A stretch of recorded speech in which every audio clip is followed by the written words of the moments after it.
underdog 成日係講緊一啲弱勢啲嘅隊伍啦。呢一個反差萌喎，係咪？即係改個隊名嘅時候，可能都諗住有啲趣味係嘛？俾人多啲驚喜啊！有少少扮豬啊！要食老虎啊嘛！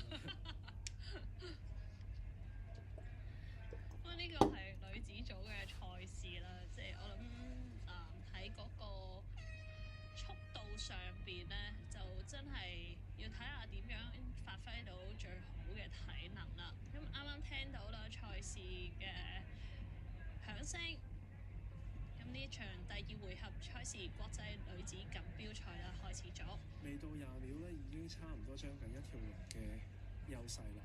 頭先啱啱嘅符合畫面見到，咁啊試下轉個鏡頭啦，一陣間又睇下九江雙晶女子隊可以領先到幾多啦？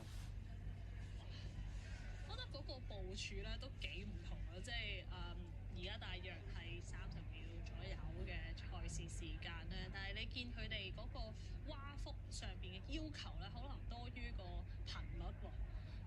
咁啊，見到呢個鏡頭埋去啦，其實見到佢哋嗰個整合性真係好高嘅。其實不論佢哋回搶，佢哋唔會有是但一支搶係走咗特別突出嚟啦。你見到回搶個幅度啦，上手抽起支搶嗰個高度啦，全部都係好一致嘅，全部一字排開，全部都係一模一樣。咁呢個就係講求平時嗰個即係訓練嘅默契啦。冇錯。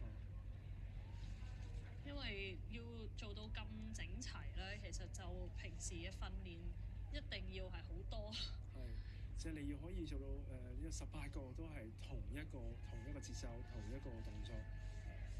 咁而家見到1號航道嘅就係 Philippine Dragon Boat Federation。咁喺第一回合嘅賽事入邊咧，佢哋係排名第2㗎。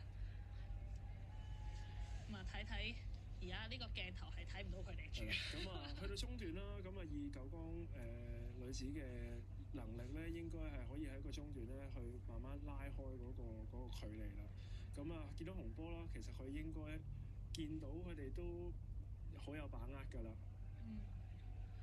同埋都係一個好輕鬆嘅姿態啊！咁因為會結合埋第一回合嘅賽事成績積分啦，咁我相信佢哋2場都攞首名啦，就冇乜懸念啊，冇懸念啦。